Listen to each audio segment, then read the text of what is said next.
오늘은 하나 되는 공동체라는 제목으로 함께 말씀을 살펴보고자 합니다. 오늘 보실 하나님의 말씀은 창세기 2장 18절에서 25절까지 말씀입니다. 다 함께 공독하도록 하겠습니다. 18절부터 읽을게요. 여호와 하나님이 이르시되 사람이 혼자 사는 것이 좋지 아니하니 내가 그를 위하여 돕는 배필을 지으리라 하시니라. 여호와 하나님이 흙으로 각종 들짐승과 공중의 각종 새를 지으시고 아담이 무엇이라고 부르나 보시려고 그것을 그에게로 이끌어 가시니 아담이 각 생물을 부르는 것이 곧 그 이름이 되었더라. 아담이 모든 가축과 공중의 새와 들의 모든 짐승에게 이름을 지니라. 아담이 돕는 배필이 없으므로 여호와 하나님이 아담을 깊이 잠들게 하시니 잠들매 그가 그 갈빗대 하나를 취하고 사흘 대신 채우시고 여호와 하나님이 아담에게서 취하신 그 갈빗대로 여자를 만드시고 그를 아담에게로 이끌어 오시니 아담이 이르되 이는 내 뼈 중에 뼈요 살 중에 살이라. 이것을 남자에게서 취하였은즉 여자라 부르리라 하니라. 이러므로 남자가 부모를 떠나 그의 아내와 합하여 둘이 한 몸을 이룰지어다. 아담과 그의 아내 두 사람이 벌거벗었으나 부끄러워하지 아니하리라. 아멘.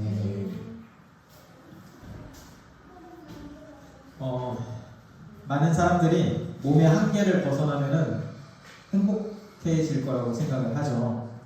예를 들자면 순간 이동을 한다든지, 아니면 슈퍼맨이 된다든지, 아니면 안 먹고도 사는 그 불사의 몸이 되거나, 아니면 투명 인간이 되거나.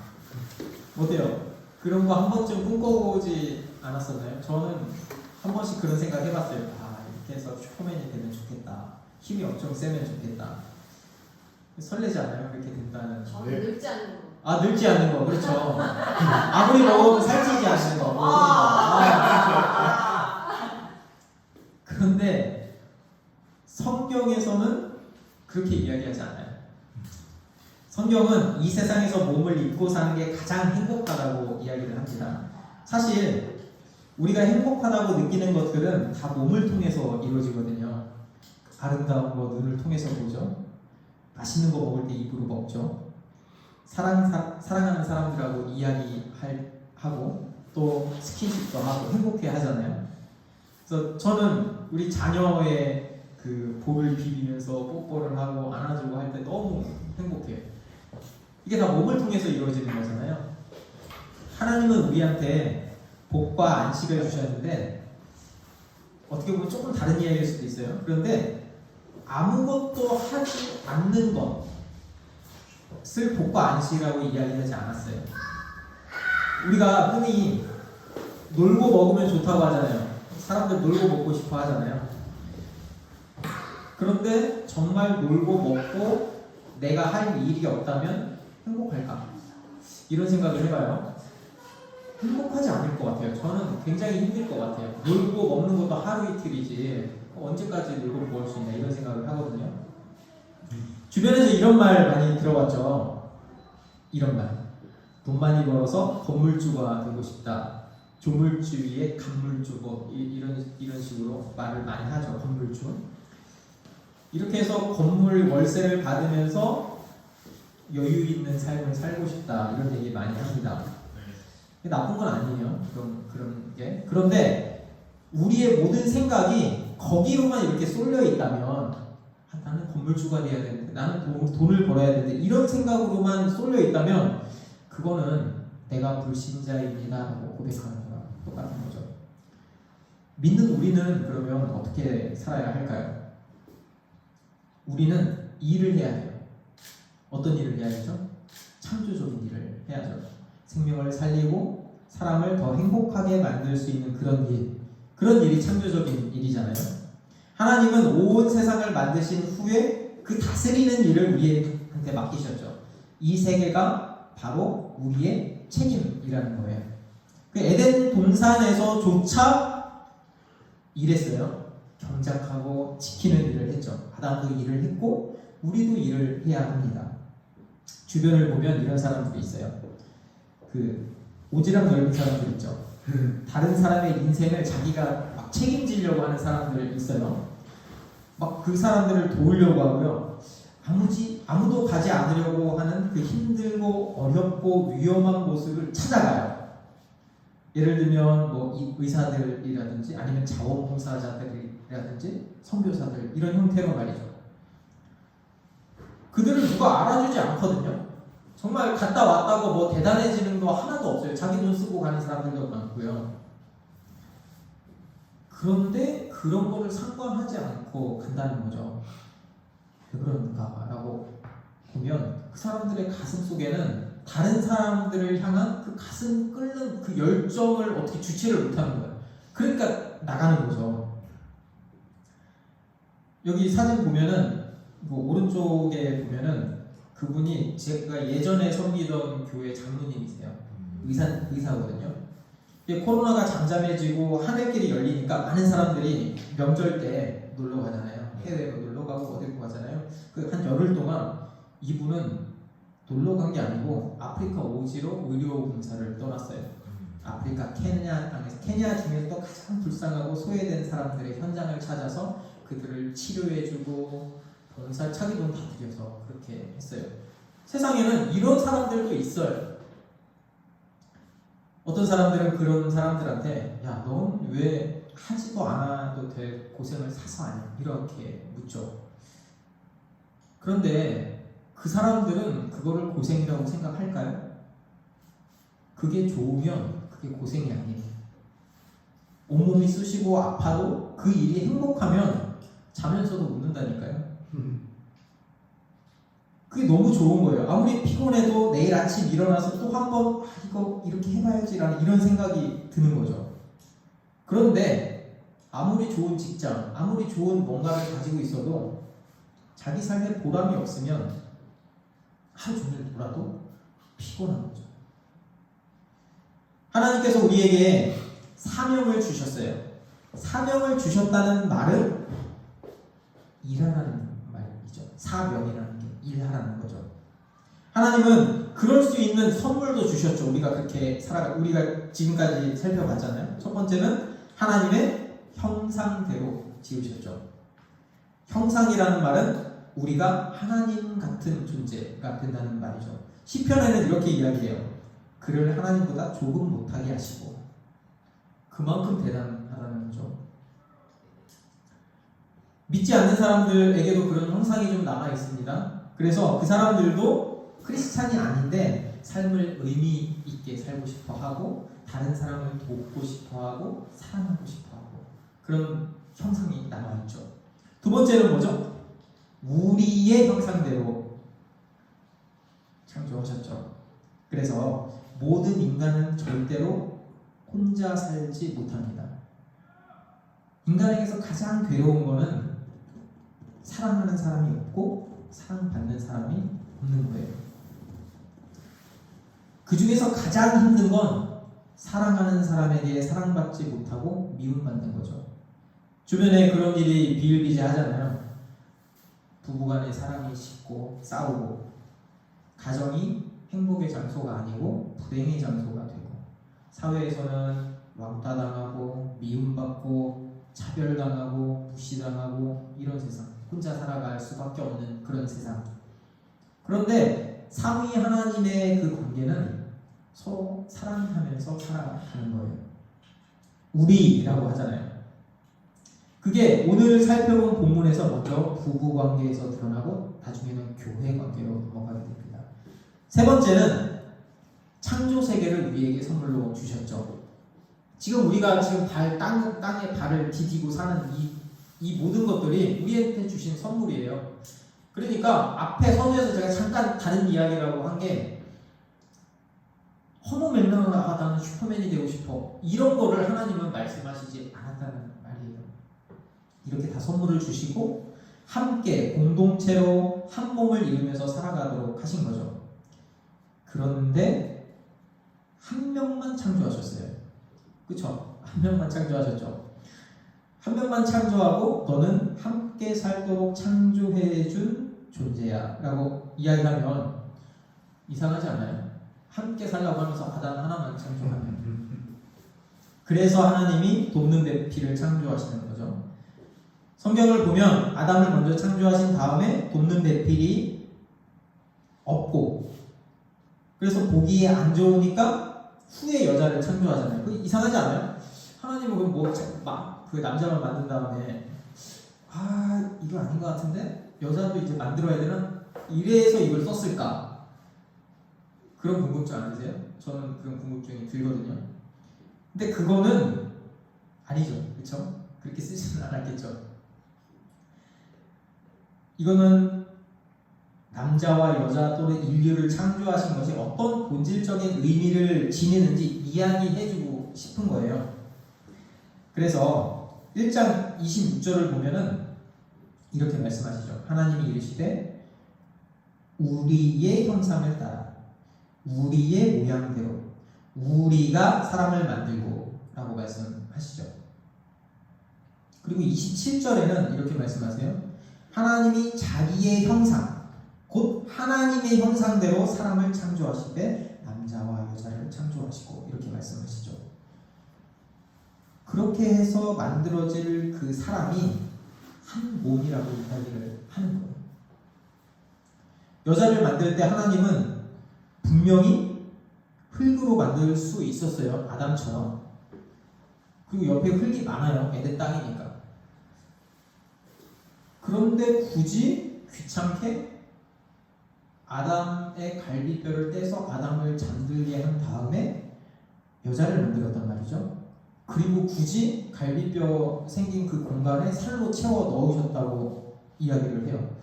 왜 이렇게 친절하게 이런 설명을 할까? 말도 안 될 것 같은 이런 설명을 이렇게까지 설명하는 이유가 뭘까요? 그거는 여자가 남자와 같은 한 몸에서 나왔다는 걸 이야기해주고 싶은 거예요. 생각해보세요. 우리는 누군가의 자녀죠. 우리 부모님이 있으니까 제가 있잖아요. 그 부모님은 또 누군가의 자녀고, 그렇게 쭉 올라가다 보면 아담과 하와까지 올라가죠. 그렇죠? 근데 그 아담과 하와는 한 몸이잖아요. 그래서 모든 우리 인간들은 흙으로 만들어지지 않고요. 다 몸에서 나오는 거예요. 몸에서.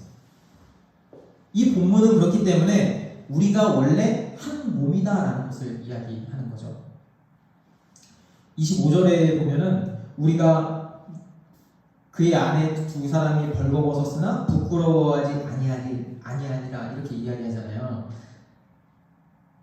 이게 한 몸이니까 가능한 거죠. 내가 내 몸을 보면서 부끄러워하지 않잖아요.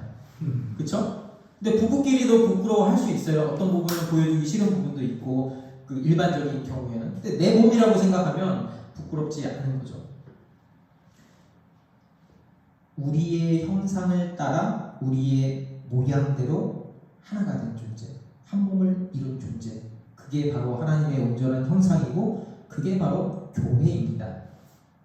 하나님께서 주신 그 풍성함을 누리는 그 현장이 우리의 삶이 바로 교회라고 말씀하시는 거예요. 그렇기 때문에 성경에서는 우리 보고 무엇을 먹을까, 무엇을 마실까, 무엇을 입을까 염려하지 말라고 그랬어요. 근데 현실은요? 현실은 어때요? 걱정 안 해요? 저 엄청 걱정해요. 네. 이 땅에는 분명히 가난한 사람이 있고요.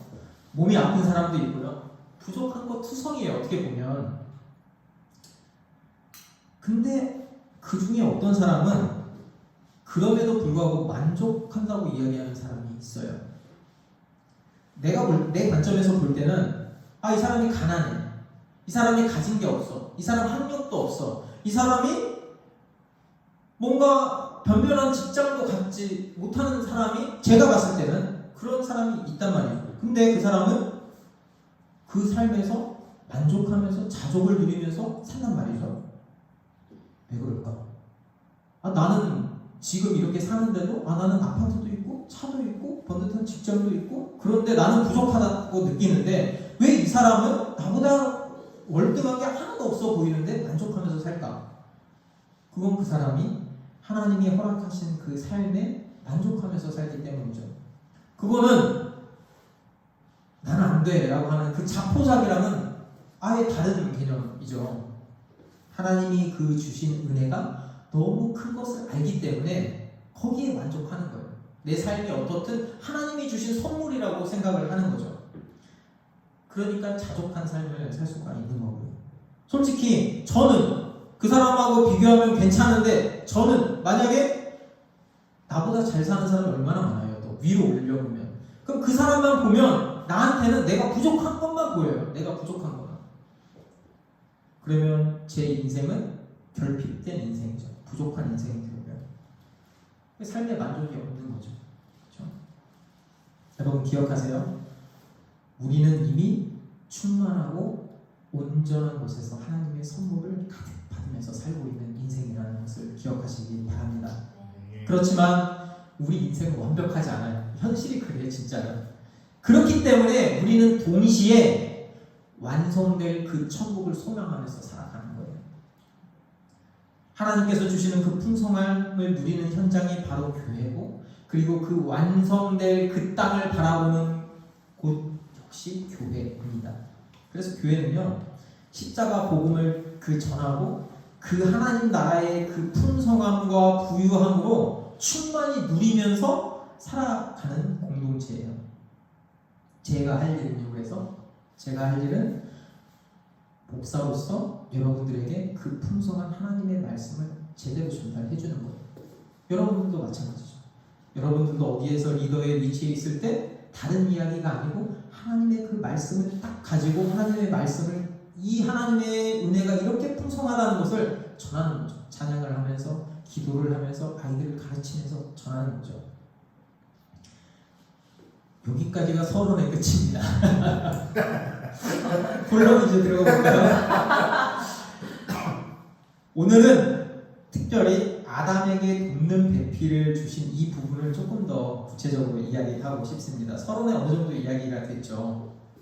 사람에게는 돕는 배필이 필요해요. 그거는 단순히 결혼에만 국한되지 않습니다. 돕는 배필은 이 사회, 이 세상을 살아가는 누구에게나 필요한 것이죠. 사람은 홀로 살 수 없습니다. 왜냐하면 우리는 한 몸으로 이루어진 하나가 아니고 공동체잖아요. 공동체. 그죠? 그래서 사람은 혼자 있으면 안 돼요. 혼자 있을 수도 없어요. 우리가 이 세상에 산다는 것은 공동체로 어떻게든 살아간다는 이야기거든요. 그래서 혼자 있으면 하나님의 형상대로 제대로 살 수가 없는 거죠.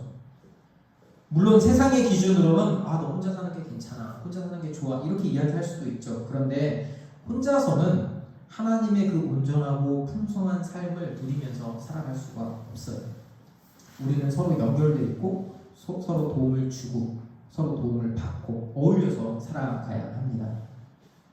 그래서 아담과 하와 이야기를 18절에 보면 여호와 하나님이 이르시되 사람이 혼자 사는 것이 좋지 아니하니 내가 그를 위하여 돕는 배필을 지으리라 하시니라, 이렇게 말씀하신 거예요.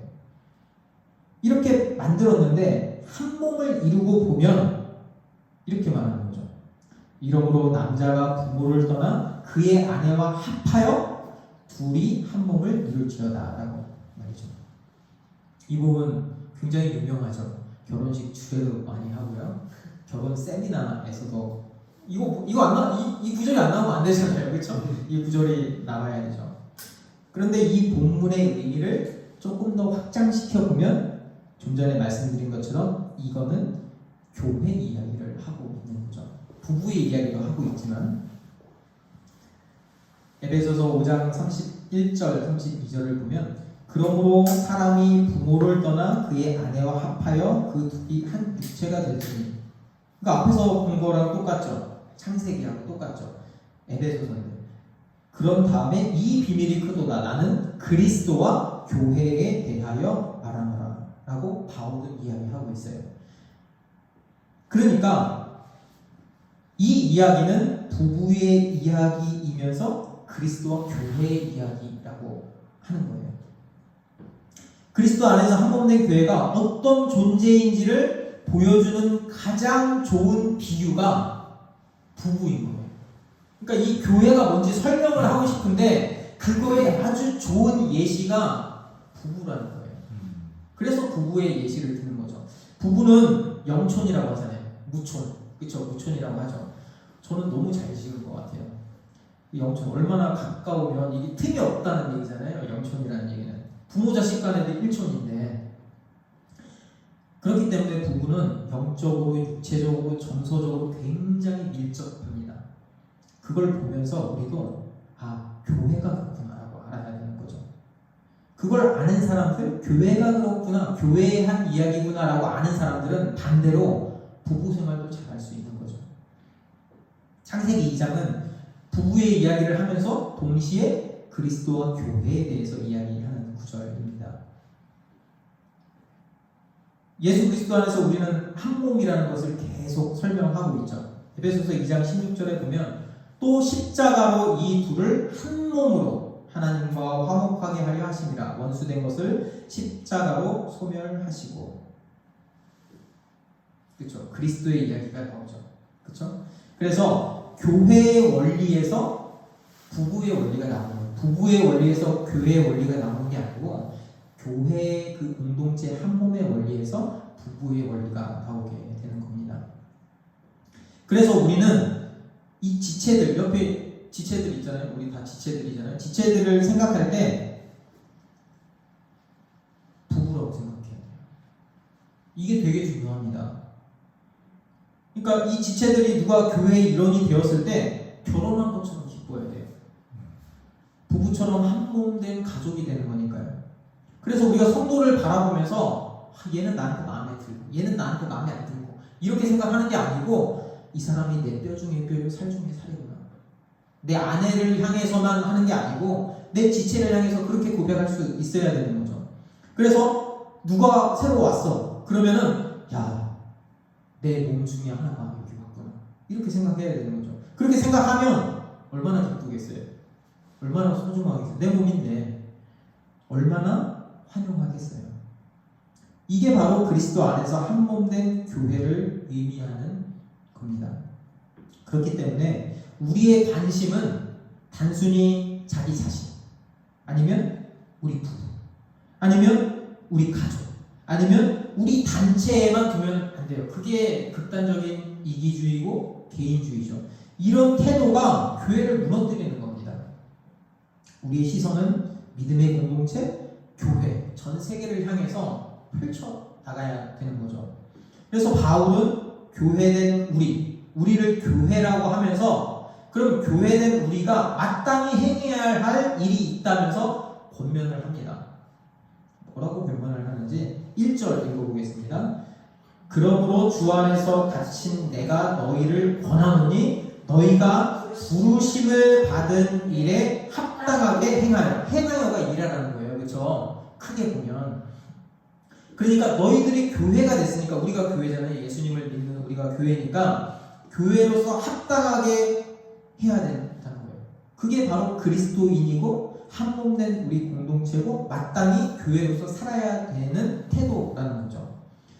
어떻게 해야 되나라는 구체적인 구절이 2절과 3절에서 나옵니다. 함께 읽어볼까요? 시작. 모든 겸손과 온유로 하고 오래 참음으로 사랑 가운데서 서로 용납하고 평안에 매는 줄로 성령이 하나 되게 하신 것을 힘써 지키라.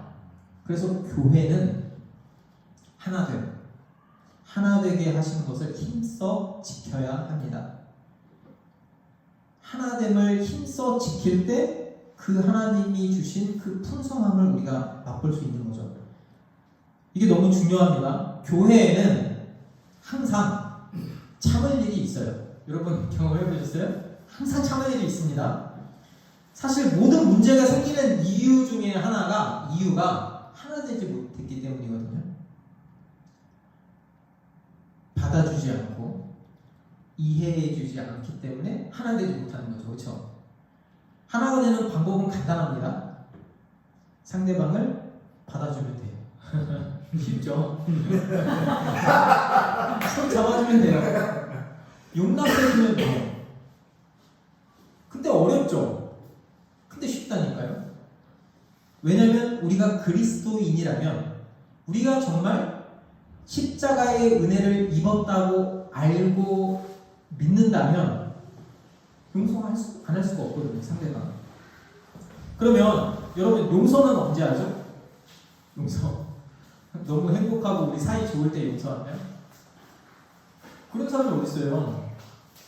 누가 나를 오해할 때, 억울할 때, 그 생각만 하면 진짜 그 사람이 원망스럽고 성질날 때, 그때 용서해야 되거든요. 전 진짜 용서는 정말 힘들 때 하는 거예요. 용서는 진짜 괴로울 때, 억울할 때, 이것 때문에 내가 잠을 못 잘 때, 내가 믿지 않는 사람에게 이때쯤 다 엎어버리고 싶을 때, 그때 인내하고 용서하라는 거예요. 그럼 예수님은 얼마나 억울했을까? 다 뒤집어 버릴 수 있었잖아요. 힘도 있고 능력도 있는데 아무 잘못도 없는 예수님이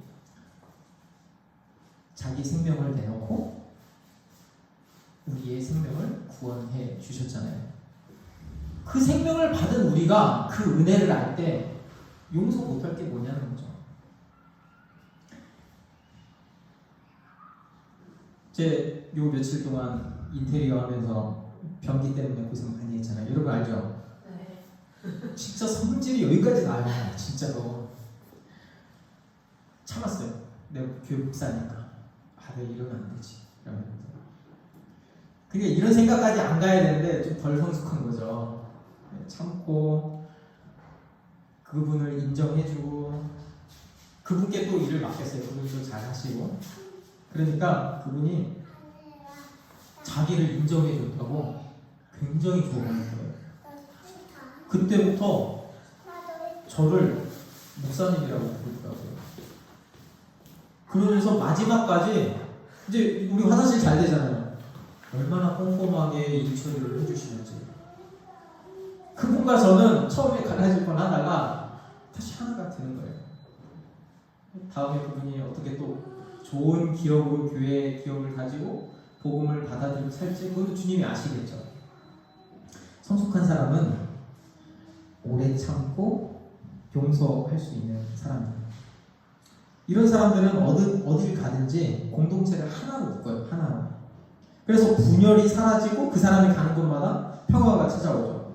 그 사람이 가는 곳마다 공동체가 살아나요. 생명력을 얻고. 근데 반대로 어딜 가든지 분열시키는 사람이 있어요. 여러분 머릿속에 누구 떠오르는 사람 있나요? 있어요? 없어요? 없어요? 없으면 그 사람이 나다라고 생각합니다. 나였어. 농담입니다. 그런 사람은 교회로서 자질이 없는 거죠. 교회를 모르기 때문에 교회를 그렇게 오래 다니고 직분을 갖고 있는데 교회를 분열시키는 거죠. 교회로서 자격이 없는 거죠. 우리 다시 그 결혼으로 돌아가서 한번 이야기를 해보면 결혼은 서로 하나가 된다고 했잖아요. 그래서 결혼은 영적으로, 신앙적으로, 정서적으로, 육체적으로 하나가 돼서 풍성해지는 거거든요. 그래서 남편도 그렇지만 아내도 남편을 만나서 풍성해지는 거예요. 그래서 아내가 남편을 만나서 줌바도 하고 학교도 가고 노래도 배우고 젊은 친구들과 신나게 배우고 기타도 배우고 얼마나 좋아요. 결혼이. 이게 좋은 게 뭐냐면 남편이 아내를 위해서 그렇게 해주는 거예요. 아멘.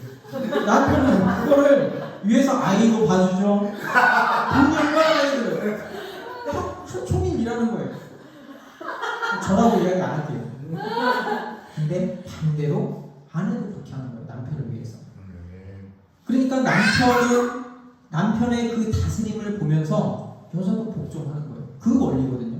여자를 복종한다는 게 복종을 하는 게 더 좋은 거거든. 그러니까 자발적으로 복종을 하게 되는 거죠. 서로. 혼자는 불완전해요. 근데 공동체가 돼서 부부가 돼서 서로 더 한 몸이 돼서 더 풍성하게 하는 거죠. 그런 사람 있죠.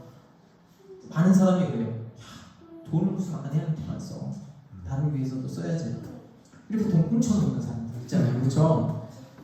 그러면 그 사람은 한 몸이 뭔지 모르는 거예요. 아내를 온전케 하고 충만하게 하는 것이 결국 남편이 온전해지고 충만케 하는 거라는 걸 모르는 거죠. 몸 한 곳이 병들면 다른 한 곳도 약해집니다. 왜냐하면 한 몸이기 때문이죠. 그거 몰라서 싸우는 거죠. 한 몸이라고 생각해야 되는데 너는 너, 나는 나 이렇게 하는 거죠. 너와 나는 달라 이렇게 하고 그러니까 이제 네가 나한테 해준 게 뭐 있어 이렇게 하면서 이제 싸우고 결국 헤어지는 거죠. 이게 분열이고 관계의 깨짐입니다. 그러니까 부부의 원리는 남편을 위해서 아내가 헌신하고 아내를 위해서 남편이 헌신하고 자신의 모든 역량을 쏟는 거예요. 왜냐하면 자기 아내를 사랑하는 게 진짜 자기를 사랑하는 거거든요. 어떻게 보면 아내를 돌보는 사람은 진짜 자기를 사랑하는 사람인 거죠. 왜냐하면 내 몸이잖아요. 내 몸 안 아끼는 사람이 어디 있어요? 내 몸에 돈 쓰는데 뭐가 아까워? 그렇죠? 아무리 가난하고 이런 사람이 있어도 자기한테 돈 잘 써요. 그런데 이게 실제로 더 잘 드러나는 게 교회라는 거예요. 교회에서 우리가 서로 섬긴다라고 이야기할 때 그거는 다른 사람을 온전하게 하고 다른 사람을 돌보고 다른 사람에게 헌신하는 게 바로 나를 위한 것이다 라는 생각을 갖는 거예요. 이게 바로 나를 위한 것이고 우리 모두를 온전하게 하고 우리 교회 전체를 온전하게 하는 겁니다. 그래서 우리는 어떻게든 나로 인해서 다른 사람을 온전케 하려고 애를 써야 돼요. 그리고 다음 세대 자녀들이 믿음을 갖고 성장할 수 있도록 우리 모두가 부모가 돼서 가르쳐야 되는 거예요. 내 자녀만 이렇게 하면 안 된다는 거죠. 또 누가 힘들면 찾아가서 만나고 들어주고 이야기하고 도와주고 기도해야 되는 거죠. 그렇게 할 때 교회가 온전해지는 거죠. 그 사랑이 넘쳐서 나중에 쓰나미처럼 크게 나한테 온다니까요. 그게 풍성해지는 삶이죠. 여러분, 우리가 이런 삶을 살겠다고 결심하고 뛰어든 사람들이잖아요. 우리가, 그쵸? 우리가 그런 사람들이잖아요. 우리는 그렇기 때문에 그런 온전함을 마땅히 누리고 그렇게 일을 해야 되는 거예요. 그래도 아직도 갈등이 생기죠. 인내할 상황이 생기고 용서할 일이 생기고 힘들어요. 왜 안 힘들겠어요? 그래도 우리 더 사랑합시다. 더 섬깁시다. 더 참아줍시다. 더 용서해줍시다. 그러면 그 노력과 풍성함이 우리한테 30배, 60배, 100배나 넘쳐 흐를 것입니다. 그런 교회가 되었으면 좋겠어요. 우리 교회가. 그게 바로 그리스도인의 삶이죠. 예수님이 우리를 위해서 그렇게 하셨고요. 그렇기 때문에 우리의 그 목표는, 그 하나됨의 그 목표는 바로 예수 그리스도여야 돼요. 예수 그리스도를 우리가 바라봐야 하는 거죠. 힘들고 어려울 때 우리가 예수 그리스도를 바라봅시다. 삶의 방향이 보이지 않는다고 느낄 때 그때 예수 그리스도를 바라봐야 합니다. 그분이 무엇 때문에 죽으셨어요? 바로 나 때문에, 저와 여러분 때문에 죽으셨잖아요. 그분이 무엇 때문에 십자가에 못 박히셨어요? 우리 때문이잖아요. 내가 바로 예수님을 십자가에 못 박은 당사자잖아요. 그런데 예수님은 그런 나를 오래 참고 용서해 주셨어요. 그렇기 때문에 우리가 지금 이 자리에서 예배드릴 수 있는 거거든요. 예수님이 우리를 위해서 행하신 그 일들을 생각할 때 그 은혜는 정말 말로 다 할 수가 없습니다. 그분은 우리를 한 몸된 공동체로 부르셨어요. 그리스도를 바라보는 최고의 비결은 하나님의 말씀을 그렇기 때문에 읽고 알아야 돼요. 읽고 그 사실대로 믿고 확신하고 그 말씀을 붙잡고 살아가는 거예요. 한 몸으로 살아가는 거예요. 이 말씀이 진리구나. 이 말씀대로 살아갈 때 하나님이 힘주시고 능력 주시는구나 하는 그거 믿고 살아가는 거예요. 하나님 말씀으로 자족하면서 살아가는 거예요. 이럴 때 우리는 30배, 60배, 100배 그 이상으로 풍성한 사랑을 돌려받는 거예요. 사랑받는 느낌뿐만 아니라 실제